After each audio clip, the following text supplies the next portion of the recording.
This is Tong, just outside Bradford on a very chilly Saturday morning, and this is the start of the UK Rhino Challenge. Now, for the past 9 years, the Rhino Challenge has taken part deep in the heart of the Kenyan bush, but for the first time, due to public demand, it's been introduced to the UK. The Rhino Challenge is basically a fun event for off-roaders. Each team has 8 hours in which to locate 10 control points around the course, and then prizes are awarded to the best team for the quickest time and also for the most amount of money raised. It's all to do with sponsorship and raising lots and lots of money.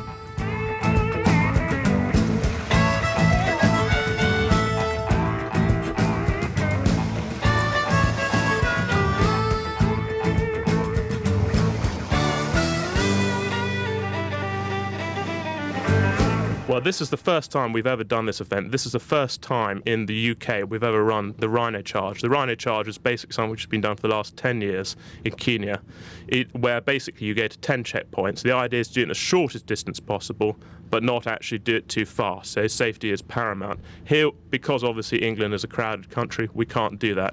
But it's been modified to suit the UK conditions, and hopefully it's going to be a great event. Do you think it's going to continue in years to come? This is the pilot version, and judging by the popularity already, I think we're going to have a cracker of an event for years to come. Now, you're in this trusty Land Rover today. What are you expecting from the charge? What I'm personally expecting from the charge is no doubt to be towed out within about half an hour and retire to the pub. What I like to be able to do is complete it. If I can complete it, there are a lot of very serious off-roaders here. I'm truly in the amateur class, but hopefully we'll get round, have a bit of fun and raise a lot of money. And 471. 99.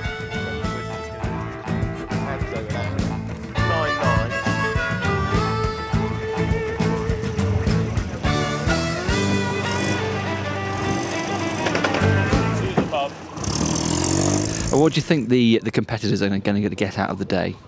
Well, they're going to get a very entertaining day from what I've seen that has been lined up for them. On the particular section I've got, they've got a little fun entertainment side, but obviously they've got to know what they're doing with the driving to gain the enjoyment out of it and the points which they're working for. And how do you think they're going to handle it? One or two vehicles I think are going to manage it very well. Others, it depends how they take it. If they take it a bit sort of gung-ho, then they could find that they're going to come unstuck somewhere along the line.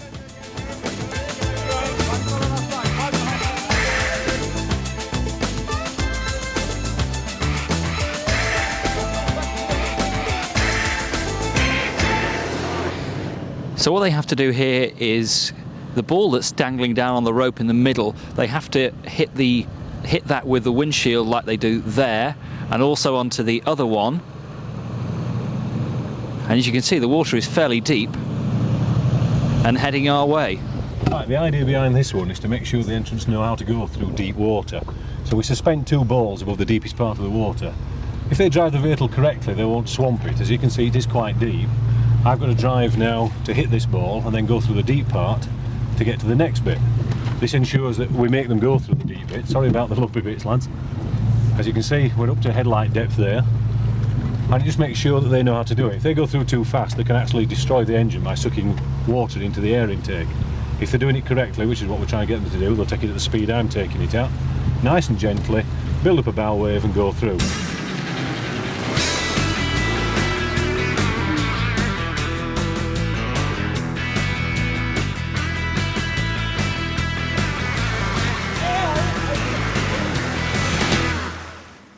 Well, this section of the course involves dragging a log around a certain part of the course, and as you can see, this Land Rover here is reversing down. The log is at the bottom down there, tied on with some rope. They're connecting the two together now, and they have to drag this log all the way around the course a couple of times, and this seems to be creating rather a problem at the moment for this particular Land Rover. We are looking for a massive amount of money. We're looking for $8.5 million. But by doing the Rhino Charge, we're raising awareness, which gets a lot of people much more interested. And then the big boys come in and help us. Now, obviously, the event in Kenya has spawned this event here in the UK, just outside Bradford. We've been around the circuit today, and it's a great event. Everybody seems to be having a lot of fun. That's the idea. If people have fun, they don't mind spending money. they don't have fun, they're not going to spend the money. We don't believe in dances and balls and things like that.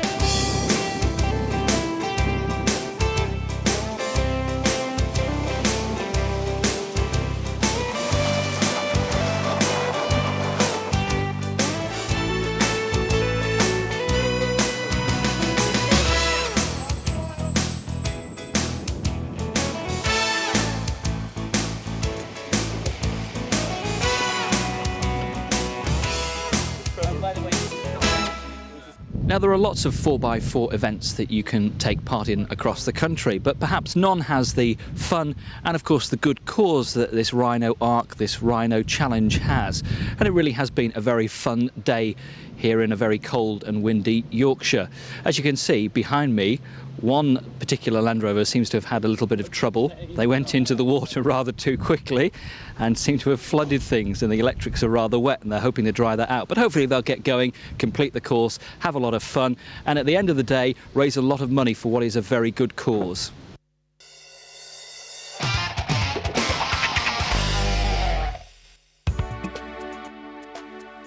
Question. Just how economical is Mitsubishi's new gasoline direct injection engine? Well, how about this for a test? Heads to Land's End, tails John O'Groats. Heads it is.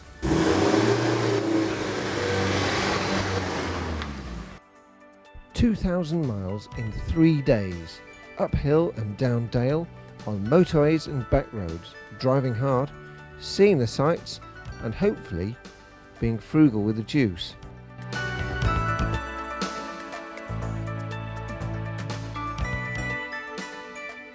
By the end of day 2, we'd seen both Land's End and John O'Groats, and a lot more besides.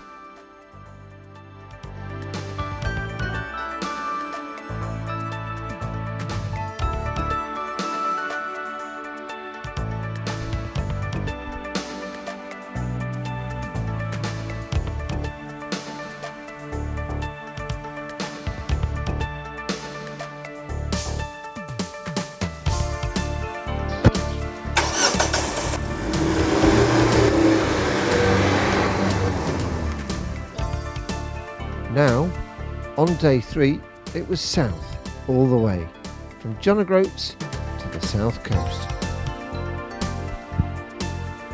While the Charisma had been a painless experience on the fast motorways, it was only really on some of the windier Scottish roads that the excellence of this car's chassis became truly apparent, and made the daunting journey of day 3 as pleasurable as the scenery through which we were travelling.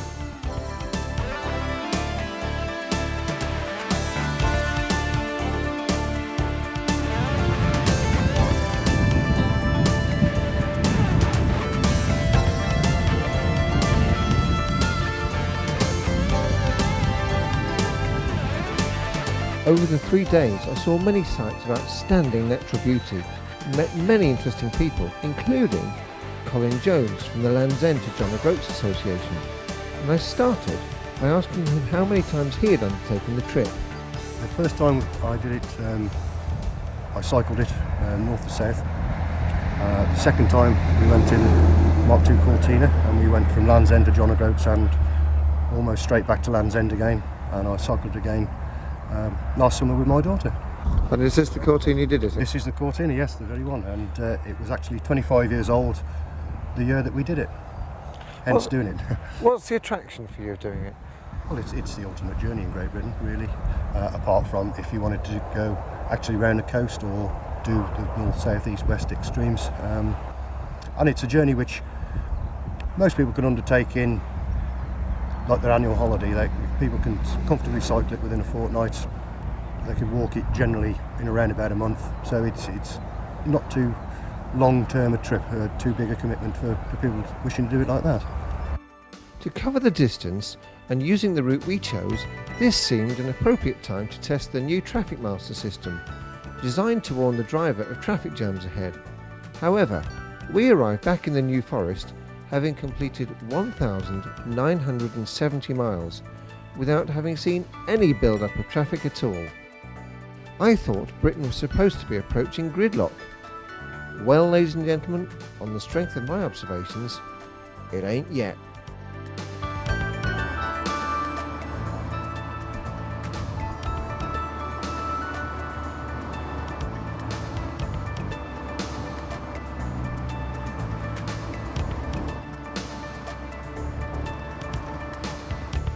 home now after 2,000 miles, I really feel we've put every single aspect of the car to the test, apart from one, the airbags, and we're prepared to take those on trust.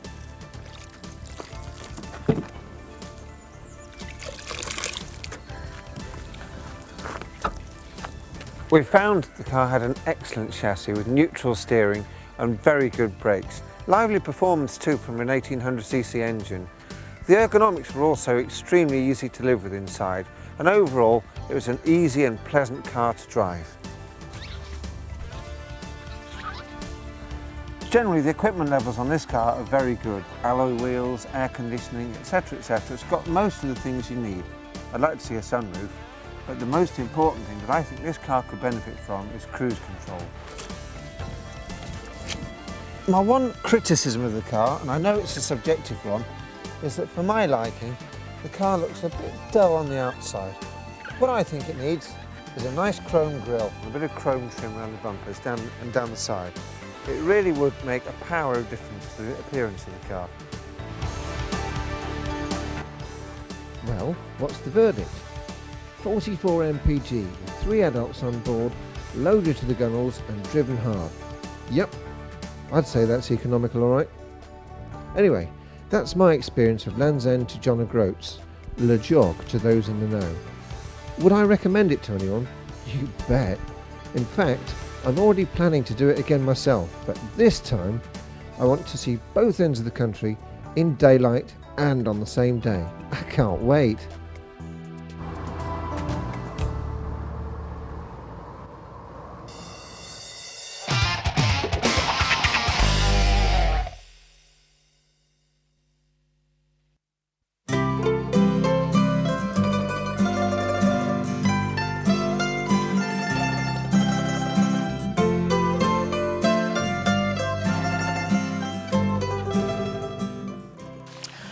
Portmeirion in Gwynedd in North Wales. It's quite famous actually, you might recognise it. It was the location that they used to film The Prisoner. Remember the cult TV series with Patrick McGowan?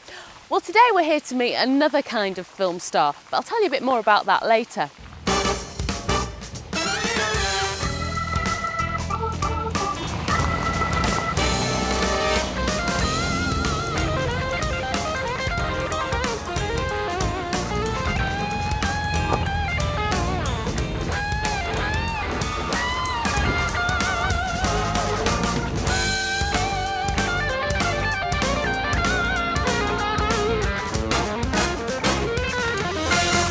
Now, the village was designed and built by Sir William Clough Ellis, and he was a guy who was passionate about style, especially Italian style, as you can see. That's why I think he would have loved this film star. It's a Volkswagen Karmann Ghia, engineered by Germans, but designed with a particularly Italian flavour.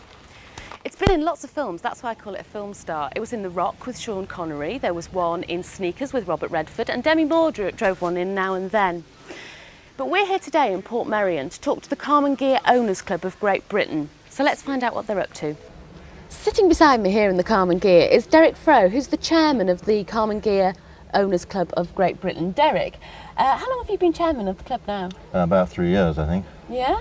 And how long's the club been in existence? It started in 1982. Yeah? And this is presumably your annual get-together. That's right. What's brought you to Portmeirion? Well, we have an annual annual international meeting we call it, every year. And it depends on who's prepared to put it on and where they live. They will do it around their area. Right, so where have you been in past years? Well, last year in Essex, Hawkhurst. We've had a couple of years in Bath, we've been in Lincoln, we've been a number of places. Yeah, and this year you're in Wales. That's right. In Portmeirion. It's a very fitting setting for a Karmann Ghia, don't you think? Very true. It's, the sort of Italian designs of both things are very appropriate. Yeah. How did you first become involved or interested in Karmann Ghias? Well, personally, I've always liked air-cooled VWs, rather water-cooled. And one year I saw these cars in a show. They struck me as being particularly beautiful, sort of timeless design, and I thought, right, I'd like to have one. So we worked towards that and went on from there. And you say it went on from there because you've actually got how many now? We've now got 3. Yeah. Another one which is a convertible, a coupe, and we're restoring a Type 3, which is one with 4 headlights. different profile. Yeah. Which is your favourite? Very difficult to say because I think they've all got scoring points. My wife particularly likes coupe as being firm, solid and watertight. Yeah. I quite like the convertible as being something you can put the roof down. Yeah. And the Type 3 is a bigger. Okay, we've got William and Jan here from Holland. I'm not even going to try and pronounce your surname. Say it for me. Stronk. Stronk, was that right? Yeah. And what was yours? Keyboard. Keyboard. Oh, well, I'm doing very well. On to things I know a bit more about. What about your Karmann gear? How long have you had this? About 2.5 years. Yeah? And have you done a lot of the restoration yourself? Not all done by myself, but Yeah. few things, little things. The paint I go to somebody else, but yes, I did many things Yeah. to make it beautiful, to look it better. What year does this date from? 1961, So it's quite an early one. quite early. Yeah. There is a type before, Yeah. only it's difficult to get one Right. because there are less of them. Yeah, because they said they had 19 years of production, didn't they? They started in I don't know 1955. exactly. Yeah. So it's quite. It's Yeah. finished in 74. So it's 74, quite an early that's one. right, Yeah. What marks it out as different from the early ones? How do you? How do The you early recognise ones. it? The early Yeah. ones has a little air Yeah. hole in front, and this is different. Yeah. Smaller. You've got. I Smaller noticed that fender. you've got the domed hubcaps on this model, Yeah. which are much nicer. It's aren't nicer. they? Yeah. It's different. The size of the wheels is 1 inch bigger, Yeah. and they need another hood on it. Yeah. And what about the interior? Tell us a bit about that because it's quite special, isn't it? The way that you've restored it. Special on the interior is I didn't restore it. Yeah. It's original and it is a special color. It is a sea blue color. Yeah. It's not white. Mostly they are white with black, but Yeah. this is sea blue color. I looked it up.